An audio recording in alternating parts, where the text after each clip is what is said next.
एक धौलपुर गांव में दयाल नाम का लकड़हारा रहता था, जिसके दो बेटे थे। एक का नाम सुशील तो दूसरे का नाम रमेश था। रमेश बहुत ही ज्यादा कामचोर था। उसका पिता जब भी उसको काम के बोलता, नए नए बहाने बनाया करता था। अरे बेटे रमेश, उस जंगल से जाकर के लकड़ियाँ ले आओ, आग जलाने में काफी दिक्कत और समस्या आ रही है। और सुनो, उस जंगल में सुना है कि चुड़ैल भी रहती है, तो थोड़ा सतर्क होकर के जाना। पिता की बात सुन रमेश डर पड़ा।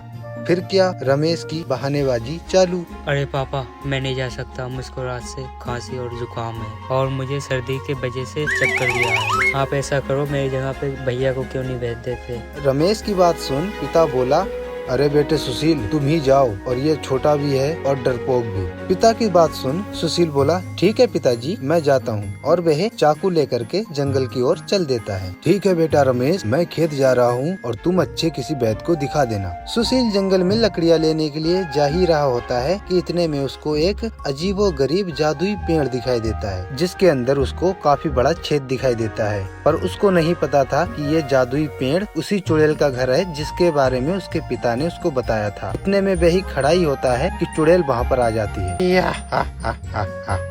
आज तुम मेरे जंगल में आ ही गए हो, आज तुम्हारा बचना नामुमकिन है बच्चे। सुशील वहाँ पर चुड़ैल को देख करके काफी डर गया और वह बोला, तुम मेरा कुछ नहीं बिगाड़ सकती, क्योंकि मेरे पास में मेरे पिताजी का दिया हुआ एक चाकू है, जिसको मैं सदा अपने साथ रखता हूँ। सुशील की बात सुन चुड़ैल को काफी गुस्सा आ जाता है और वह बोलती है, अरे मूर्ख बच्चे, अब मैं तुझको नहीं, साथ साथ तेरे पिता को भी मार दूंगी।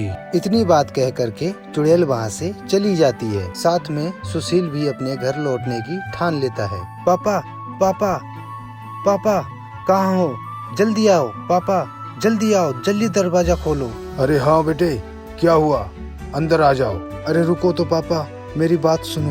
बेटे को परेशान देख पिता बोला, अरे कहो बेटे, क्या परेशानी है? पिताजी, मैं आपके कहने पर लकड़ियाँ काटने जंगल गया था। मैं जैसे ही वहाँ पर पहुँचा तो मुझे चुड़ैल ने घेर लिया था और कहा कि मैं तुम्हें और तुम्हारे पिता को मार दूंगी।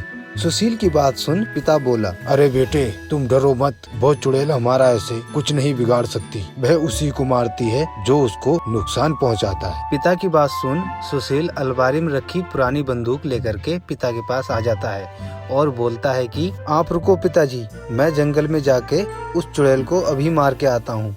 सुशील की बात सुन पिता बोलता है कि अरे बेटे, उस चुड़ैल को मारना इतना भी आसान नहीं है कि जितना कि तुम समझ रहे हो, और उस चुड़ैल को ऐसे एक हथियार से मारा भी नहीं जा सकता है जब तक दो हथियार से ज्यादा ना हो। ऐसा करो, मैं भी तुम्हारे साथ चलता हूँ। इतना सुन करके सुशील जंगल की ओर बंदूक लेकर के चल देता है। पीछे पीछे उसका पिता भी चल देता है और वह दोनों उसी जगह पर आ जाते हैं जहाँ पर पहली बार सुशील को चुड़ैल मिली थी। वहाँ पर आकर के बोलते हैं, ए चुड़ैल, तुमने कहा था ना कि अपने पिता को साथ लेकर के आओ।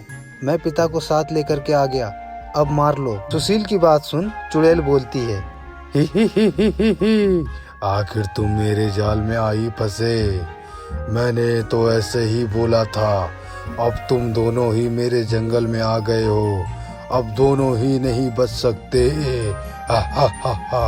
चुड़ैल को खुश होता देख सुशील अपनी बंदूक को तान लेता है। इतने में दौड़ करके पिता भी चुड़ैल पर वार करता है और उनको लगातार मारने लग जाता है, जिससे चुड़ैल काफी कमजोर पड़ती है और वह दोनों चुड़ैल को आखिर में मार ही देते हैं।